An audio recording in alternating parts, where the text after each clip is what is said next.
everyone, I'm Dr. Natasha Gettings, and welcome to Free Your Mind Friday. This week we're going to pick up right where we left off from last week. We started the conversation regarding emotional intelligence, and I encouraged everyone to take a look at a book called Emotional Intelligence 2.0. So if you didn't catch that video, make sure you go take a look. The reason why I want to start a conversation surrounding emotional intelligence is because it's something that is oftentimes missed.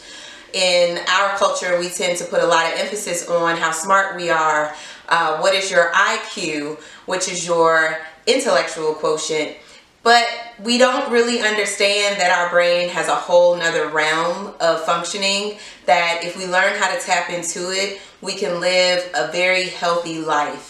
And we also underestimate how influential our emotions are on our overall health. People who really understand this relationship, really understand the concept of mind-body connection. And the truth is, we are whole beings. And so any part of our body that is struggling to function is going to affect the other parts of our body. That's just how we work. So that being said, I want to talk a little bit about the topic of abuse. It can very much so be a broad topic, but it's one that we have to take a look at in our society in order for us to understand all of the tools that are necessary in order to raise an individual who is emotionally resilient. So when I was a child, I grew up in a home with domestic violence. I lived with my mother and my father, and there was fighting in the home most of the time. Fighting obviously is too a broad term, so I'm talking anything from arguing to physical fights, but regardless of what type of violence I was witnessing violence all the time. And as a child growing up in a home where you are in the midst of chaos, or what many people who understand emotional intelligence refer to as toxic stress, it has a long-term impact on how you respond in your day-to-day. In fact, how we're raised as children affects us all in many different ways. And so understanding those effects and how our brains function and how our brains take in information, create impressions and memories is really vital to understanding our emotional response currently. And obviously, our emotional response dictates so many things, not just our overall health, but also the health level of our relationship with ourselves, for number one, and also our relationship with others. There are different types of abuse that I experienced myself, number one being emotional abuse. And I think emotional abuse is a type of abuse that can really be challenging to heal from. And I've watched many children working within the Department of Children and Family Services, the detention centers in our state of Illinois. I had the opportunity to listen to the stories of many children who have been removed from homes that have been deemed to be unsafe and emotionally toxic. And I've worked with them trying to help them build a stronger sense of self and security, knowing that they weren't given the tools to have those attributes at a young age. And so it can be a very challenging process that teaches you patience and teaches you how to love yourself and work with yourself. I have also had the opportunity of working with a lot of adults who unfortunately were exposed to sexual abuse, emotional abuse, physical abuse, and neglect and abandonment. So in the coming weeks, I want us to really take a look at what abuse does to the brain. And last week, I brought up a term referred to as the limbic system. I like to think of the brain as a system that builds on itself. And so one of the core structures of our brain is our limbic system. And the limbic system is responsible for taking in information and reacting emotionally. And those emotions are expressed throughout our body. one thing that we have to understand is that when we take in information and we express emotions, our bodies then send a cascade of chemicals through us that are responsible for the response in that situation. However, over time, if you grow up in a home with toxic stress, or if you continue to expose yourself to stressful environments, that reaction becomes chronic, and we end up living in states of high stress and fear. We even end up responding to situations that are not potential danger as though they are.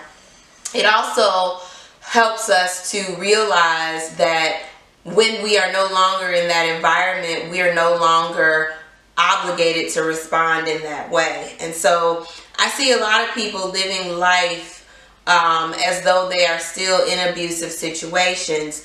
I can remember growing up, my mother had grown up in a home with domestic violence. And when I was old enough to realize that we were in a situation that was unhealthy, I would oftentimes ask my mother, well, why don't you just leave? And she would always tell me that she couldn't, because she did not have the support or the financial backing. And now that I'm an adult, I can see, not only in my own family, but in the families of individuals that I work with on a daily basis, that a lot of abuse is generational.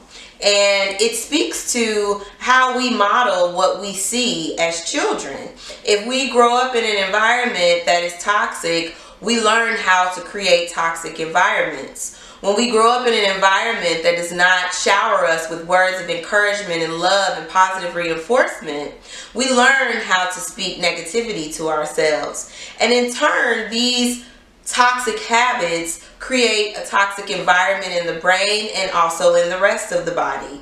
It's no wonder that those of us who struggle with insecurities and low self-esteem as a byproduct of living in an abusive environment may be at risk for going on and abusing ourselves. Now, this is one common sequelae of being in an abusive environment that I tend to see, and sometimes people aren't even aware that they have become their own abuser. They start to speak to themselves in very negative terms and bombard themselves with negativity, not believing in their true capabilities and their true potential. And so one of the major roles of therapy and seeking mental health counseling is to be able to be aware and pay attention to that we're doing to ourselves on a daily basis that may not be serving us well.